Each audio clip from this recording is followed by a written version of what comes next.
Sup you beautiful people. Hope you've had a fantastic day. Welcome back to a brand new episode of What If Deku Was an Artificial Human. If you guys enjoy this what if, comment down below and let me know. And go ahead and check out other what ifs in the channel after watching this video. Don't forget to shower some appreciation onto the incredible author responsible for this fanfiction. The link is conveniently waiting for you in the description box down below. Before we get into it though, don't forget to subscribe and leave a like, and also share this video with your friends. So let's start this video. It hadn't been long since the end of the sports festival, as Izuku sat at the bar with Tomura and Kurogiri. "You fucked them right up, Izuku." Tomura laughed as he scrolled through his phone. "Just look at all this commotion." All the talk was about Izuku's Izuru persona and Shinso taking the top 2 positions. Haha, because of this, all those wannabe hero brats won't be trusted by the heroes of today. Tomura grinned. Perfect. It really knocked the heroes down a peg, being unable to entrust them with the title of heroes like they have. He laughed before turning to Izuku. "You easily mopped the floor with them. A shame you were limited to only using one quirk, and forced to not kill anyone." Kurogiri turned to Izuku as he cleaned a glass. "Izuku," the man spoke. "That last fight, it seemed off." "Oh, so you noticed?" Izuku smiled. "Shinso is not the best fighter out there." And that also extends to Shigazaki's voice, he added with a grin. "Normally, she wouldn't have said anything. And I doubt Shinso could pull off those moves ever again." Kurogiri's eyes widened as he understood what Izuku had done. "You rigged the fights." "That's right." Izuku's grin was almost like the Cheshire Cat. "Well, rigged the fighters. I did need Shinso to win his fight to reinforce the fact that non-heroes won." He started off as he tapped his finger on the clean bar. "The final fight happened just because I was bored and decided to give people one last show." "How did you do that?" Tomura asked as he retained his grin. He was very curious to learn what his little brother has done. In response, Izuku brought out the same sword that Shinso used. "This was the sword I gave Shinso. And the one that changed him." He activated the device, and they all watched as tiny needles came out of the handle, almost like syringes. "This is how I got Shinso to fight properly." "Well, if you call that guy fighting Shinso." "What's in it?" inquired Kurogiri. "Something sensei crafted in his lab." "Ah." The needles disappeared into the blade's grip as Izuku deactivated the weapon. "This little baby can change people." He completely ignored how he used one of Hatsume's little quirk. "Think of it as a temporary parasitic Noumu." "Temporary? How so?" asked the Shadow Man. "Remember when Shinso learned how to fight decently with a sword? Well, it was from this. It affects a person's brain, but doesn't change their personality. Most of the time." Izuku began. "For example, Shinso fighting despite having no combat skill. This little baby gives it to him. Shinso will think that nothing was wrong, especially with his temporary combat skills. But he might think about it and become skeptical. It tricks his mind into thinking he can fight with a sword, but in reality he can't. If he tries to do that again, he will fail." Izuku smiled without a care. "A lot of things need to be learned in order to do them. This temporary learning concoction just made him temporary. Learn how to wield a sword. Just learning it doesn't mean you'll be great right away." Kurogiri added as Tomura nodded. "If you learned how to do a certain martial arts style or learn to use another weapon like a bow, you can do it fluently like that without practice." "True, true." The green-haired teen nodded. "That's if the concoction only affected the brain. It can affect more than that. Remember I did say it was like a parasite. More of a symbiotic relationship. Then what happens? As it tricks the victim's mind, it also spreads throughout their body." The green-haired teen explained. "It doesn't control the victim completely, but it works in conjunction with their now controlled brain. With Shinso as the example, the body can go through with the actions of fighting with a sword as his mind has learned how to use it, and the concoction that affects the brain also warps the user slightly in a way they don't realize as the desire to fight, the desire to kill, or even the desire to even talk. It's like a subtle brainwasher hypnosis. They have commands, but they still have will and control over themselves. For Shinso it was fighting me with the sword. For another contestant, it was talking, at least one word. You're fucking devious." Tomura seethed. "And I mean really, fucking love that." He finished with a bloodthirsty grin. "However, there are other matters on our end," Kurogiri said. "But we can get into that later. Or soon." "What do you call that?" "I call it the temporary symbiotic influence, sire, maybe temporary symbiotic Noumu, TSN. Really, there are a lot of names I could give it," Izuku said. "Its test was successfully, and that's what matters. Why didn't you use it on the others in the tournament?" "I wanted to test my skills with only using one quirk. This baby was only meant to be used in certain scenarios. He said, looking at the various shelves of drinks behind Kurogiri. I use it because it needed a test, but with this I could stop someone temporarily and well, get rid of them. Especially if I get caught. The only downside is that it is only temporary. And it's not perfect. Yet. Not to mention it is also a symbiotic relationship too.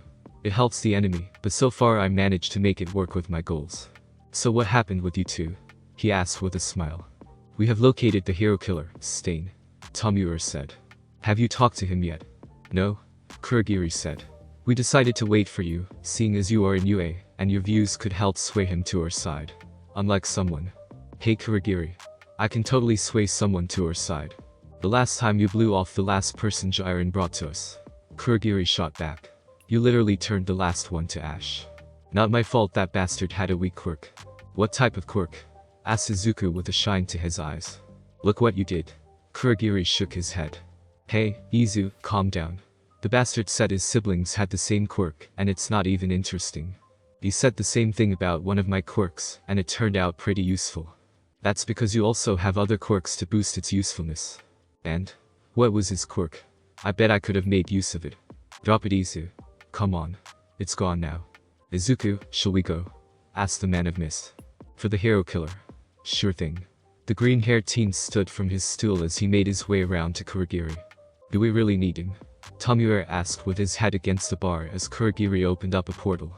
It wouldn't hurt to have a force like him on our side.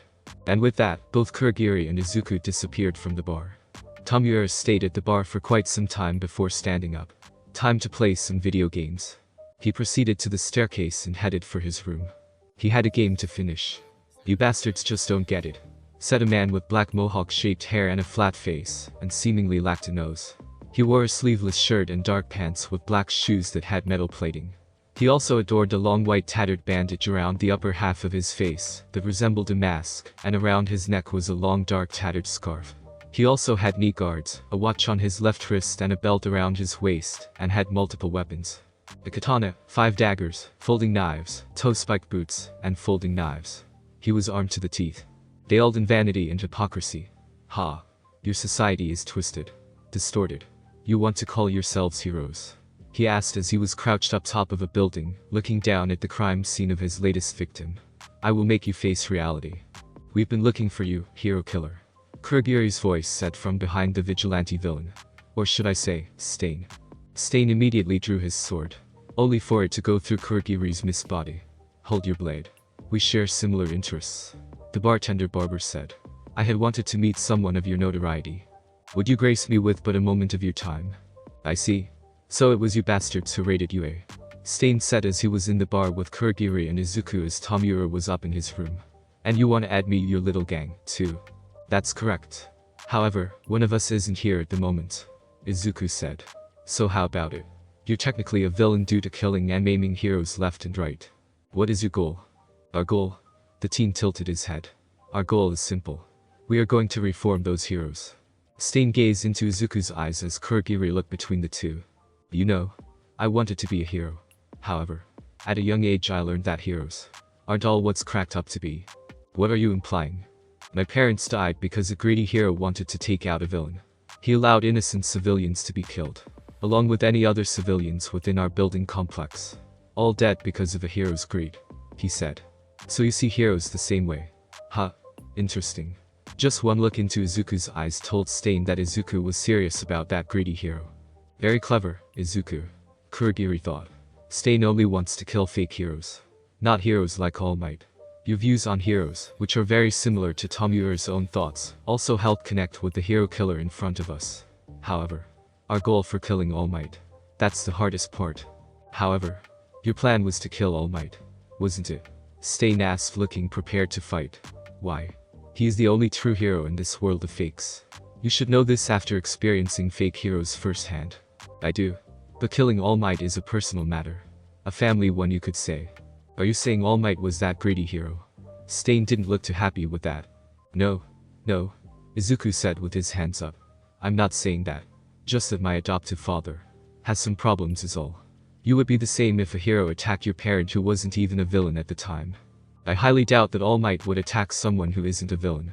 You're right. But it's the quirk he had. The quirk that if was in the hands of a villain, it would cause even a hero to consider taking them out. And I assume your adoptive father seemed to have some negative thoughts on heroes. Yes. In fact, he was more of a vigilante.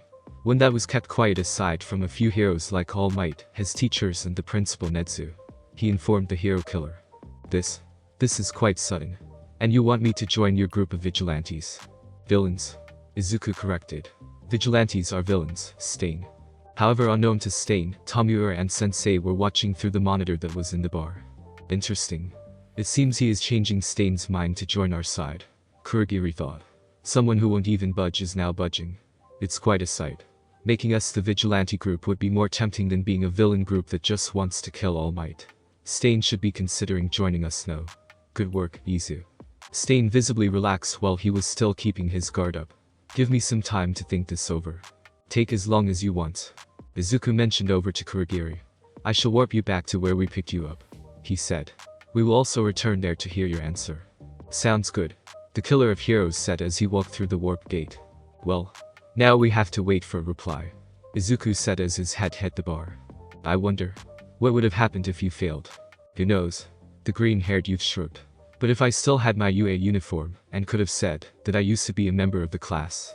But that wouldn't work seeing as I attacked the place. Izuku looked up to the man of mist. Anything else? There's one matter. Sensei said from the monitor as Tomura walked down. I don't like him. Tomura said. You should be careful, Izu. He seems untrustworthy. But we need more allies and not any of the cannon fodder from Jiren either. Izuku said. Unless we're getting quirks. So what's up, Sensei? Have you heard of Trigger? The drug that boosts quirks but turns you into a weaker version of a brain-dead Noumu and gives you a black tongue? Izuku asked. Yes. More specifically, makes weaker quirks stronger.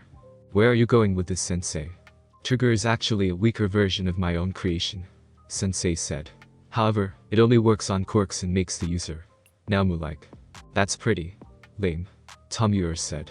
At least with yours we can boost any ally without them going crazy. So, what's this have to do with us, Sensei?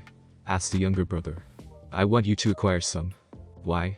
We don't need it, but it's important to somebody. Sensei said. And the somebody is trying to overthrow the league. Yes. They cannot overthrow the league now, but as long as they keep going with their weak quirk boosting drug, then maybe. Sensei said. But, even though our drug is better, it's still a work in progress. That's true. The spy nodded. How are we going to obtain some? Kurogiri asked. There's someone willing to abandon who they work for. For a price, of course. Ah. And this person is a distributor of the drug. The only distributor of this small group. He informed the trio. And they want to leave. The league has gotten pretty big, especially due to our raid. The adoptive father of Izuku and Tomura mentioned. It's not a wonder that many villain types are inspired by us or want to join us, and having the hero killer will also expand our fame or our infamy. So they're just a small villain who wants to be a big one, huh? Tomura scoffed. Besides, how did they get in contact with you? They didn't. They didn't contact me. But I did learn of that person's dreams. And they are willing to abandon their current position to join a bigger group like ours, for that reason to grow big. So you want us to pick them up? Yes. Both the drug and the person. The long-living man said. Aren't you worried about her betraying us? The gray-haired one asked. No need to fear, Tomura. Sensei said in a calm tone. They will have no will to go against us or anything. I will personally make sure of it. When do you want us to go and get them and the drug? Honestly, any time is good, Sensei said. They're just going to be doing business as usually until we make our move. I suggest focusing on Stain first. Understood. Kurogiri bowed slightly at the monitor. Good. Also, Izuku, you have 2 days off, right? I do. Why?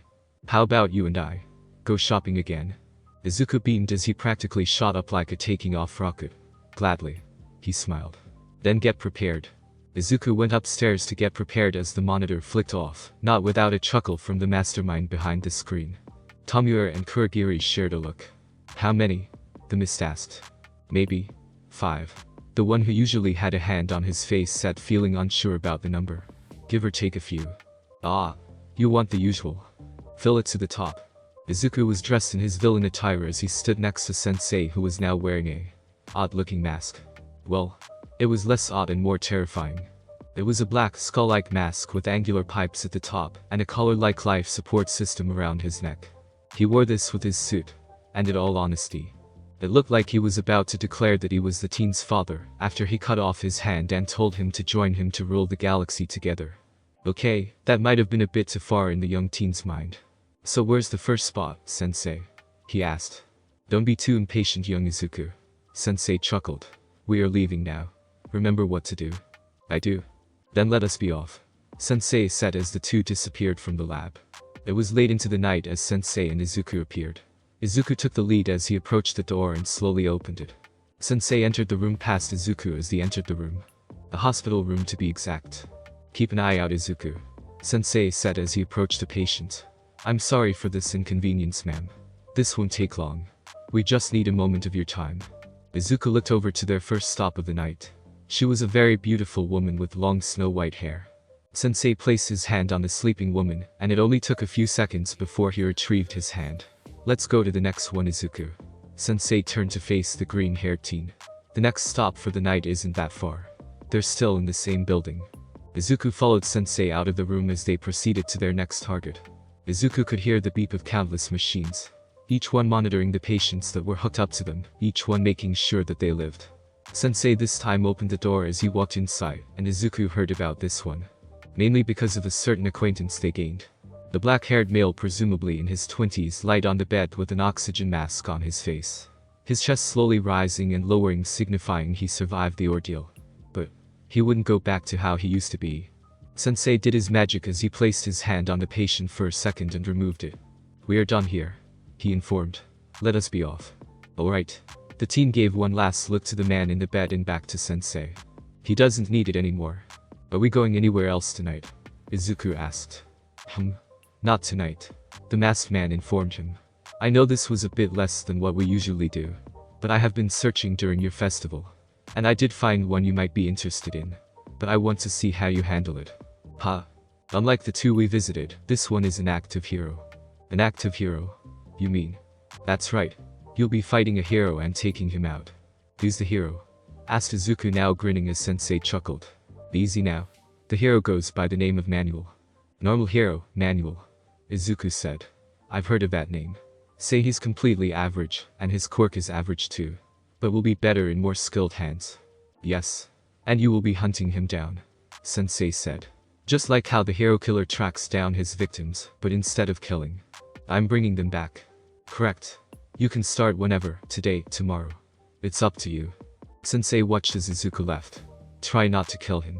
He turned and headed inside as he prepared himself for Izuku's return. Izuku hopped around the buildings in the dead of night searching for the hero manual. Sadly, it was harder to find active heroes at night due to low activity. But on the plus side, heroes will be patrolling the city even at night, albeit at lower numbers. Criminal activity was more active at night, but there were no civilians to be hostages at night, unless it corresponded with the criminal's crime. At the time, of course, like it, they were planning a robbery and someone was still inside. But it's dangerous at night. Why? It would be dangerous if a hero was caught alone in the darkness with no way of calling for help. It also helped that heroes usually worked alone, unless they had a company, or rather hero office they worked in, like Sir Night Eye's hero office, or maybe even fourth kind.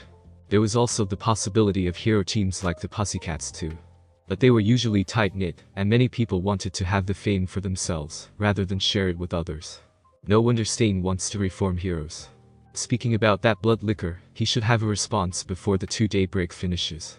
Or he might join earlier than expected. A chill ran up Izuku's spine as he stopped on a building. He didn't like that feeling at all. Why does it feel like someone had learned something that should never have been learnt? He shook his head from those thoughts as he continued on. Currently he was heading towards Manual's hero office.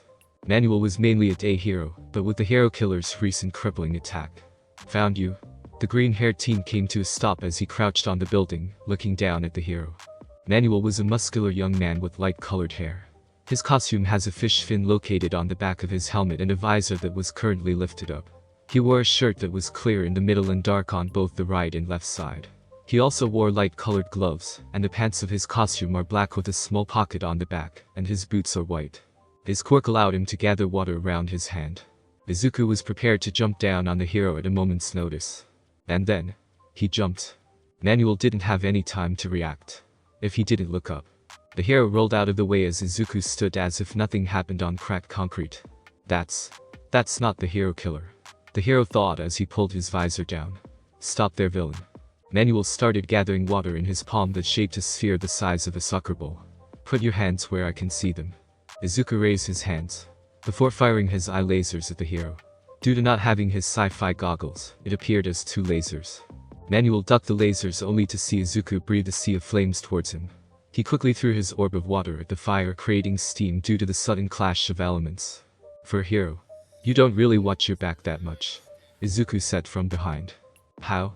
That was all the hero could think to himself before he was punched by a right arm made up of rocks, before the left arm blew him away with wind that spiraled around it. I thought a pro would be better than this. Izuku suddenly smirked. But then again, after fighting almost equally to All Might, everyone else becomes way too inferior. Fear invaded the eyes of the normal hero Manuel. He didn't hear about being equal, but he heard about the attack on Yue. And this guy did fight with All Might. And he had multiple quirks.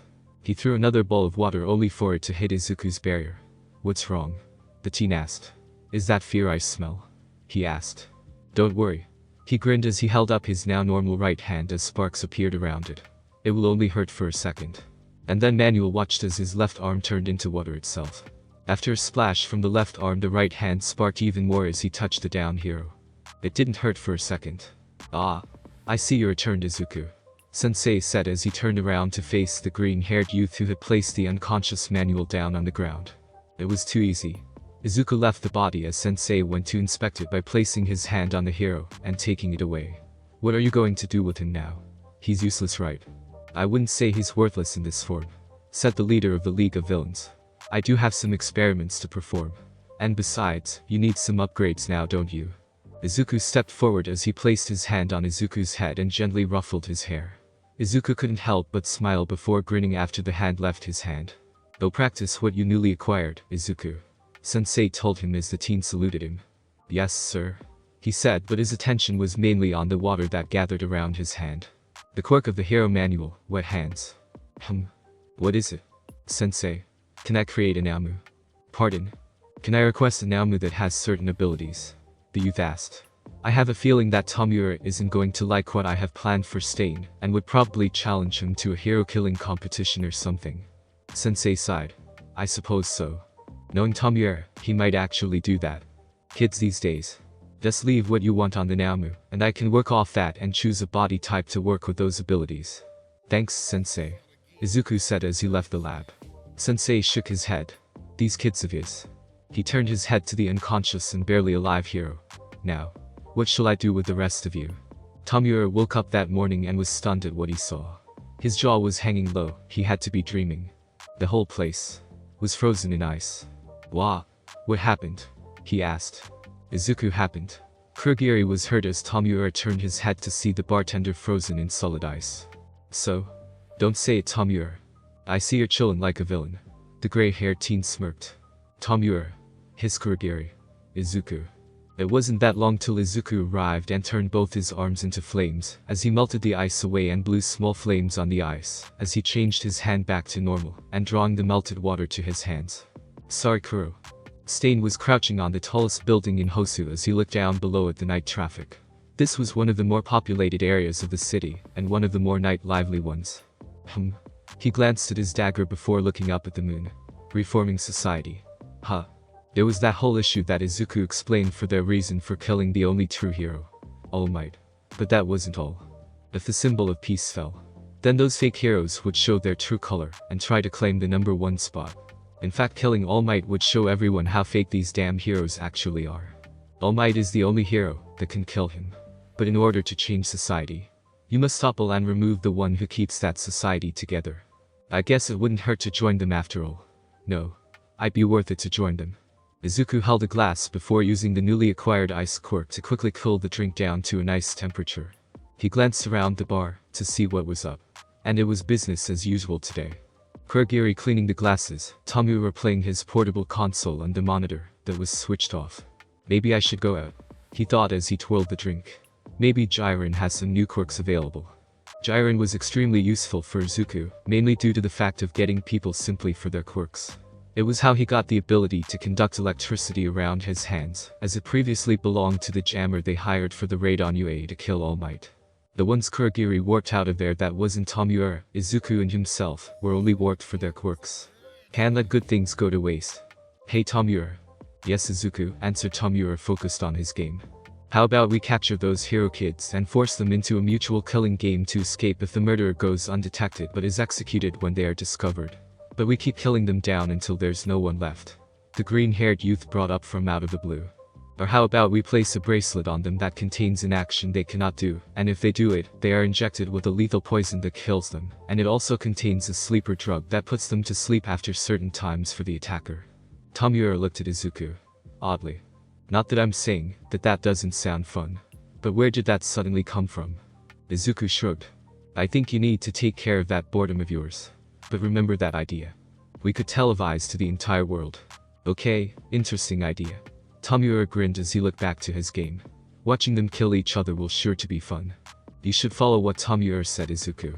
The barkeep said. Even if your boredom came up with that idea. Please do something to relieve yourself of that boredom. Alright. Izuku finished his drink before retreating upstairs. I'm going out for a bit. Close the window on your way out. Kurogiri said from down in the bar as Izuku approached the window. The night was bustling with action. Women who dressed up showing more skin than the clothes they were wearing to catch the attention of passing men they walked past, but blew them off whenever one got close. Men that lingered in the streets talking with their old friends, watching the people who walked past with different intentions depending on who it was, ogling the women that walked by or judging how dangerous another man was that walked up. Heroes were absent in this neck of the woods, and usually only appeared rarely. Mostly when a crime happened in the area. It was very easy to get away with crimes with how packed the streets were here. Some smoked, some drank, some gambled their lives and earnings away. And others took part in more enjoyable things. The touch of the opposite sex, the touch of the same sex, the rare illegal high they could only find through certain dealers. For Izuku it was one thing here. Fighting. Brawling, fisticuffs, taking another life with your own hands. A place where you could use your quirk without fear and kill your enemy without hesitation or fear from the law. Underground quirk fighting rings. Shortened to UQFR, use different names entirely. Bet on a match or earn it yourself in the ring. Who knows, you might go home rich, go home poor, or go home dead. The adrenaline was outstanding. Izuku decided to not visit Jiren for some quirks, but opted to rather test out his new ones in the underground rings in the city. The heroes didn't care unless it boosted their own ranking, boost their fame or connected with another problem. And here he was, the motley quirk villain Izuku Shigaraki standing in the waiting room, awaiting his matchup. Poor fools wouldn't stand a chance. The villain had to admit that there was quite a few people in the underground fights today. But that's what happens every time after the televised fights from UA occur. People's desire to watch blood be spilled or spill blood themselves ramp up, nearly bursting. So they come here to offload that desire either by watching it or by partaking in it. And these fights had something UA's televised fights didn't. Killing, death, corpses, it was the one thing everyone deep down wants to happen to another they despise. They want death and enjoyed it so. It was actually quite surprising when you look at the crowds. How many were actually low-ranked heroes who were denied the ability to kill? How many of them did you see every day walking the surface? That one cashier you see the most at the mall? The doctor you visited? The kind old lady who wouldn't harm a fly? Those kinds of people were here. And would deny ever being here till the day they die. It was simply amazing. They couldn't get the same thrill from watching a hero take down a villain. This feeling was simply breathtaking. Welcome to H3LL everybody. The announcer said as the crowd roared with excitement. Are you ready to see some bodies? It was deafening as everyone shouted that they did. But then again, this was hell. Literally, this was hell. Or more accurately H3LL to be precise. The place got that name mainly due to its previous name a few years back. H3LL0. Yeah. They just removed the 0 to fit with the underground fighting theme. It used to be a computer and other electronic devices shop mixed with an internet cafe. Before underground fighting took off and removing the last letter number you got hell, a perfect place to host fights. Hell, even though the owners run hell, they still ran hello during the day. There was a reason the shop was called Hello. Hello World. That's what H3LL0 meant. Hello World. It's a computer program that outputs Hello World to a user, a very simply programmed in most programming languages. But enough about the computer lesson and the reason this place was called Hell. You just want to see the murder, don't you?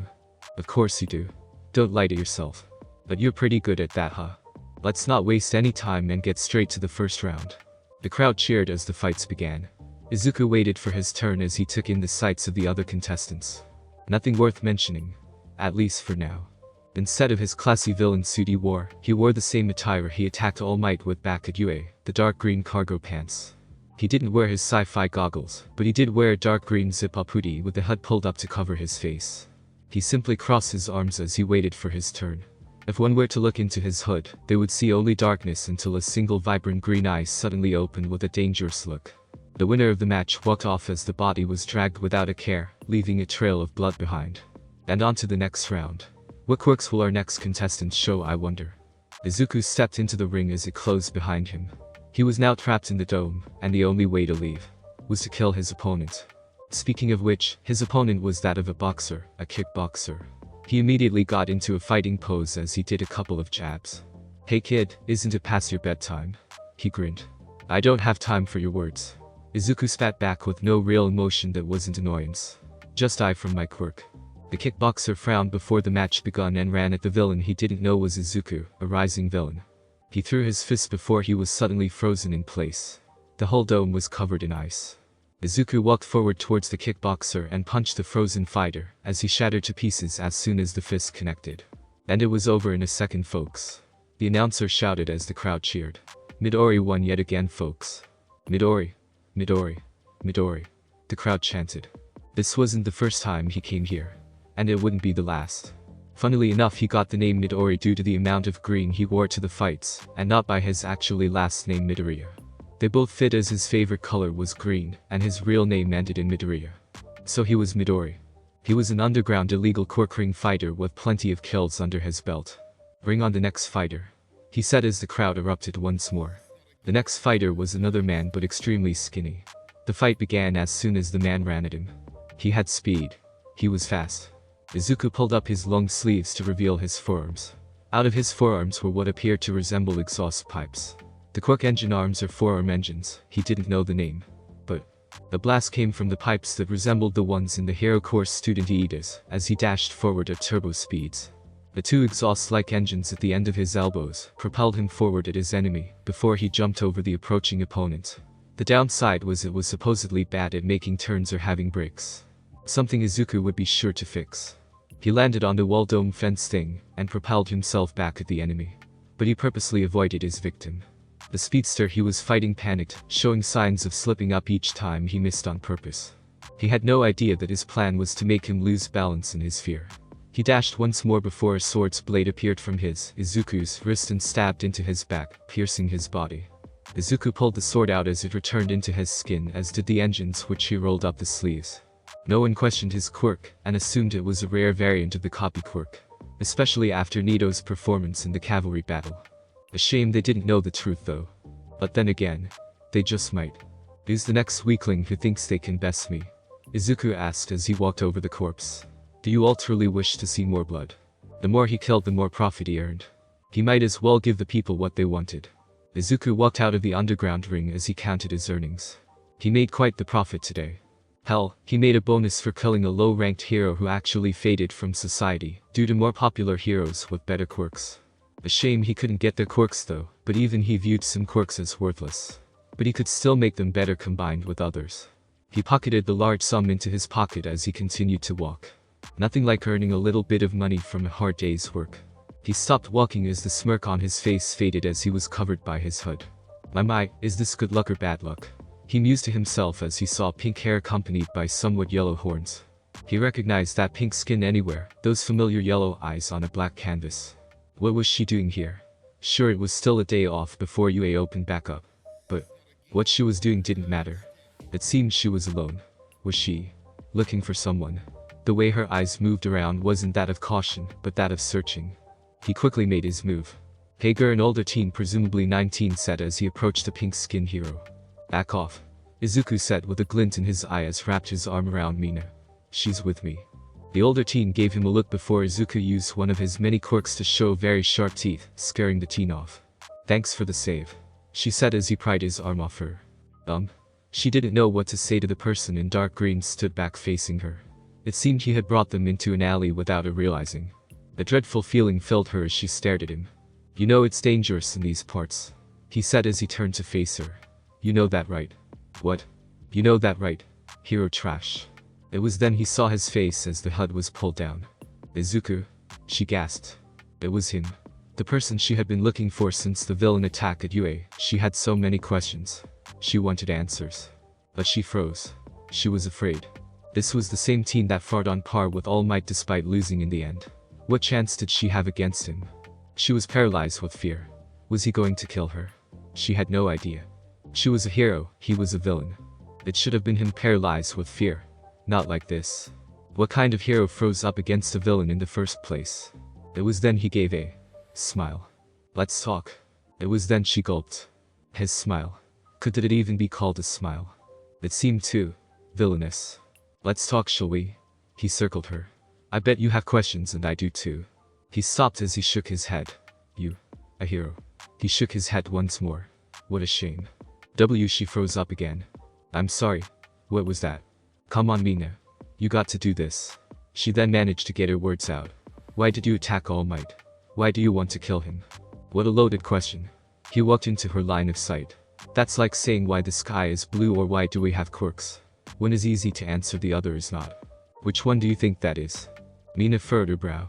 What was he on about? Was he asking her to guess his motives? I can't tell which one it is unless you yourself specify.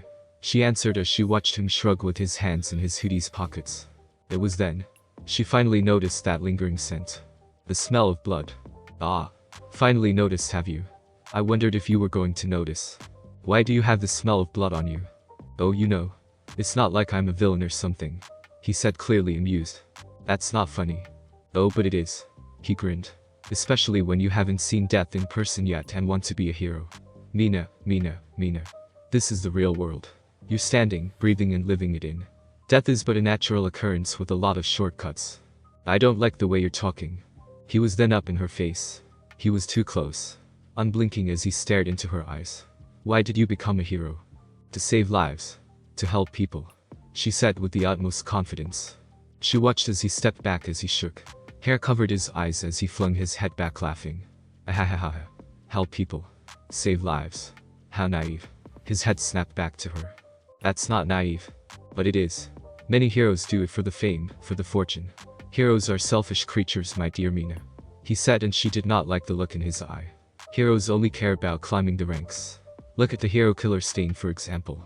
Did you care about the hero he killed years ago? No, of course not. Not a single one did, aside from the hero's friends and family. Life just moved on as another hero took that dead hero's spot in the rankings. Why did you become a villain? She asked after some time had passed. Well, I wasn't born a villain, you know. I was simply crafted into one by heroes, you see. He explained to her. As long as heroes exist, villains exist. Heroes make villains or else they will be out of a job. Think about it. Heroes are free to beat up villains and use their quirks freely without restraints. But when someone else does it, they are branded as villains. Self-defense. Too bad, you're a villain. He rolled his eyes. This hero-based society has fucked with everyone, warped our ideologies. No one can save anyone without being branded a vigilante. No one can defend themselves without being called a villain. Heroes are the true villains here. That's not true. We're called heroes for a reason. That's like saying the only reason you bought a game and haven't even played it to say that you're a gamer. He said. Or buy fruit and never eat it to say you do eat healthy, or even taking a photo with a celeb to say you're friends with them. Izuku, what happened to you? She asked. Why? Why are you like this? I have always been like this. You couldn't have, you said villains were made. Who made you a villain? What hero made you a villain? You know the answer to that question. He said, and then he did something she didn't expect. He held his hand out. It's not too late, you know. He told her. We can still reform this horrid society into a better future. One without heroes. Join me, Mina. She looked at his hand, before reaching for it, and smacked it to the side. I refuse. She told him with a frown. If what you said about society is true, then I'll change it from the inside. I mean, All Might is a hero after all. Then she saw a look of pure hate overcome Izuku's face. All Might. It all comes back to All Might. He hissed out. I should have used more power. I should have killed him there. Yet he walks, on guard. Why do you want to kill All Might? What do you think would happen if the symbol of peace died? He sarcastically asked her. She didn't say anything. She knew what would happen. Losing the symbol of peace would boost villain activity. Japan would lose its number one true hero. Japan would slowly fall into chaos. A hand reached out as he titled her head up from the ground. She now looked into his eyes, the insanity gone as he regained that kind smile, his hands still on her chin. Mina, you're sure you want to remain on the losing side of this war? I'm sure. She stood her ground. He took his hand away with a clearly displeased look. We have many heroes. How many does your League of Villains have? I think we outnumber you due to all those arrests. He then started chuckling again. Those who were arrested were just mooks. Some were warped for their uses. But the real members of the League, me and the two others, you saw that they are much, much stronger than you think. I mean, if I can fight All Might equally, then what of the rest of the League? She gulped. She didn't want to think of that. Where are you going? She asked. I still have plenty of questions. He stopped as he placed a finger to her lips. If I answered any more of your questions, then we wouldn't have anything else to talk about. He smirked before he walked away. She finally regained the feeling in her legs before she fell to the ground. No, she couldn't be sitting here. She needed to follow him. She got up and ran around the corner. He was gone. Damn it. I told you. It's dangerous here. She heard his voice behind her. She couldn't react in time, his arms wrapped around her. And then she watched as the scenery around her blurred as it quickly changed. She was at a beach now. Did she get here from sheer speed? She fell to the sand below. She felt like she was going to be sick. Why? She asked without turning to him. I told you. That district is dangerous. He repeated. Who knows what could have happened? I thought you were a villain. She asked. Last time I checked, villains don't help people. A hero should be defeated by a villain, not random background characters. That was his reply to her question. Thanks. Don't thank me. We're enemies. Don't thank your enemy. For a villain, you're not that bad, she thought. Aside from what happened earlier, of course. So are you going to answer my questions? She asked. I told you before. We have nothing to discuss until next time. But the next time we meet, we'll be enemies, won't it? She looked at him with a sorrow look. Can you please tell me your reasons? No? She stood up as she now faced the villain in green. I will solve you, Izuku, she declared. I will save you. I don't want saving, he told her. Why would I want to be saved? You are the one in need of saving. This entire world is in need of saving from heroes. Wait. Goodbye, Mina. And with that, he was gone in a burst of speed. Just what happened to you, Izuku? She wondered to herself as she clenched her fist. Enemies, huh? She looked back to the sand beneath her feet. Why do I feel like he didn't answer any of my questions? It honestly felt like he didn't even answer here. She still had questions. She needed real answers. But was she really ever going to get another chance to talk to him like that? Next time for sure. She will definitely get proper answers from him. A hero like her would never understand. The green-haired youth said aloud as he stood on the building nearby the bar. He had pulled his hood back up over his head again. It was honestly nice to see her again. But a hero of all things, that couldn't do. Save him? How ludicrous. How fucking insensitive. Who did she think he was? He calmed himself down. She was trying to get under my skin, he told himself. She works for All Might, she wants to know where we hide. They want to know where Sensei is.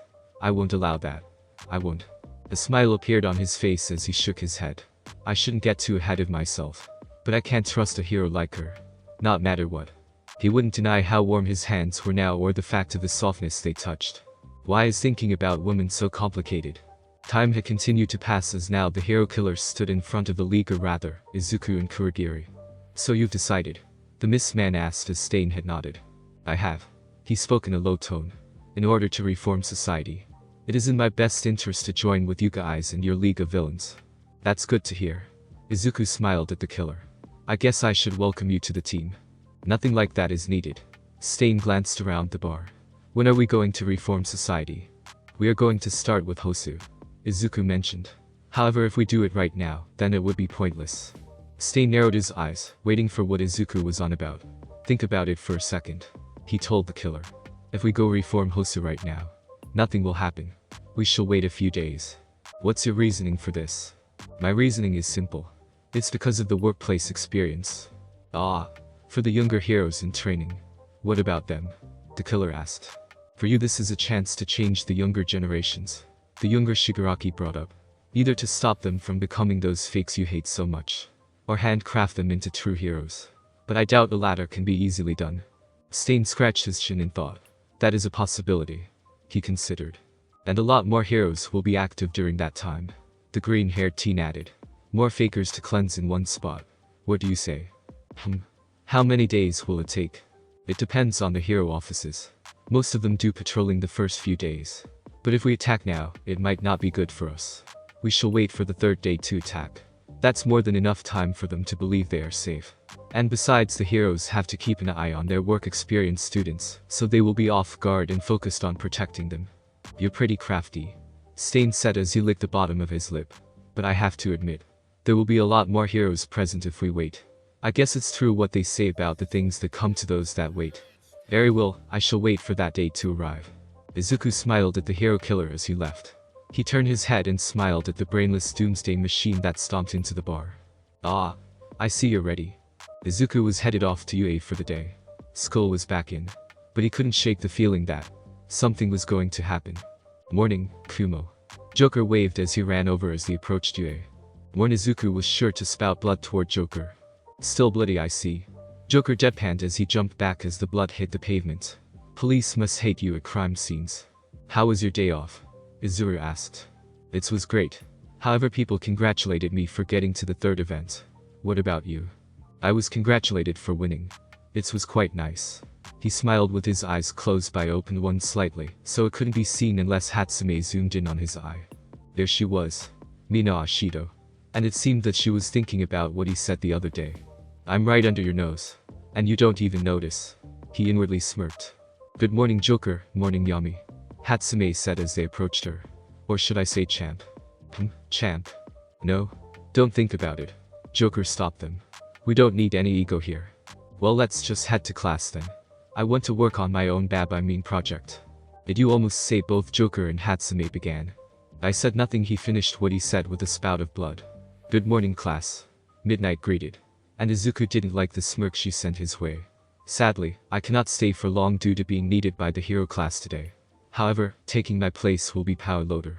She waited for the reaction of the class as they were losing their beautiful and sexy teacher. You could at least show that you at least care about me leaving. She shouted at them. Goodbye, sensei. The class said. Don't just brush me off like that. Meanwhile, in the hero class, with the help of Midnight, they came up with their hero name. Mina was pretty bummed about not being able to be called the heroine of Ripley, Alien Queen. Copyright. What was that? One of the other students asked at the faint shout. It's nothing. Midnight nervously said with a bead of sweat rolling down her face. Anyways, the last one to show their hero name is Bakugo. Bakugo walked up to the front of the class and looked down at his hero name. He couldn't think of anything else. At least that's what he told himself. This is my hero name, got it you fucks? He asked them in a growl. I never heard that before. A fellow student wondered aloud. I wondered where it came from. Another asked. From his childhood maybe? Asked a third. As he showed his hero name, his eyes opted to look at the window. It was quite obvious to him what his hero name would be. His hero name was Koch-chan. Are you sure, Bakugo? Kirishima asked. I mean, that will be your hero name for the rest of your hero career. Of course I'm fucking fine with that. I'll be a hero for both of us. His younger self's words rang out in his head. I will definitely become stronger than even All Might, and I will find out and take out the one responsible for that night years ago. Izuku worked in his group that consisted of Joker, Hatsume and himself. Each were working on their own projects. Hatsume had already finished at least 3. Man, she works quick. Joker looked over. Yeah, she's leaving us in the dust. Izuku added. Got to work faster then. I can't wait to test this thing out. What even is that thing? Joker asked as Hatsume's head shot up from her work. Yeah, what is it? Look what you did, Joker. Izuku scolded the clown. It's a secret. I'll show you once I get the prototype running. Aw, come on. The pink-haired girl whined as she leaned closer. Never. The purple-haired Izuru playfully hissed as he held it out of her reach. Come on, please. She asked with that damn puppy-eyed expression, almost tearfully shining without any tears, her body leaning closer to him. He could feel it. It was incredibly hard not to. She was practically pushing against him. Her very round chest was pushing against his body. It felt great. No? Don't think that. That's what she wants to happen. It's all according to her plan. Don't fall for it. It didn't help that they weren't wearing their school uniform or their PE uniforms, but rather their work uniforms for when they were in the support class workshop. It didn't help that she wore a blank tank top that showed him how round and big they were. It didn't help with that puppy eye look and the cleavage, not to mention they were pressing into his chest. Oh god. Curse you puberty. Curse you for making the villain weak. Curse you for making him weak. Curse you. At least it couldn't get worse. I'm back, my lovely students. It just got worse. Much worse. My, what do we have here? Midnight smirked looking at her students. If I knew this would have happened, I wouldn't have gone to the hero classes. Oh, hey sensei. The pink-haired mechanic greeted as she stopped what she was doing and smiled at the dominatrix, allowing Izuku to breathe a little easier. So, care to tell me what I just missed? Well, you see, and there she went. Hatsume on her machine talk thanks to Midnight. Thankfully this will cause the rated hero to drop it. She sighed sadly. And here I thought something was happening between you two. I thought I would get something juicy from that. She sighed one more. But, I guess you were aware of what you were doing. So Yamakumo. How'd it feel? She asked. Why the hell would you ask that? You're supposed to be a teacher. Don't encourage this behavior for gossip. Or even blackmail. Just cause you're the epitome of sex appeal doesn't mean you can just ask. Wait, what did I say? Damn it. Don't fall for her tricks. It was alright. Fuck me. Midnight blinked before her sadistic smile showed. Oops. Did I say sadistic? I meant to say seductive. Stop it with that seductive look, you damn succubus. She then jovially laughed as her chest bounced due to her hero costume. No. She was doing it on purpose. That witch. Even Joker was chuckling. The only one who wasn't was Hatsume. Poor, sweet, innocent Hatsume. She had no idea why Midnight was laughing. Joker, you don't have any kids, do you? Joker immediately stopped laughing. No. Do you want them? Joker gulped. Why me? He shouted as multiple chainsaws came out of Izuru's back. It was then the bell rang. Okay, see you at lunch, Kumo. And Joker booked it. Okay, you can all go. Except you, Yamakumo. Don't worry. We'll save you a seat, Yami. Hatsume waved as she went to get changed. Izuku had turned back to Midnight only to see her in yet another of her seductive poses with a knowing smirk. One of her hands was on her hip, slightly leaning forward to emphasize her assets, and seemed to have taken her mask off at some point. So, something sexy, huh? She asked with gleam in her eye. It was sparkling way too much. And don't get me started on those eyebrows that seemed to be moving at Mach speed. It was as soon as she said those last two words he paled. She found out. Thank you so much for joining me on this incredible journey today. I hope you enjoyed exploring the fascinating what-if scenario of Deku. The possibilities were truly mind-blowing. If you found this video entertaining, don't forget to give it a thumbs up, share it with your friends, and subscribe to the channel. Your support means the world to me and inspires me to bring you more captivating content in the future. Stay tuned for more exciting what-if stories and other amazing videos coming your way. Until next time, take care, stay curious.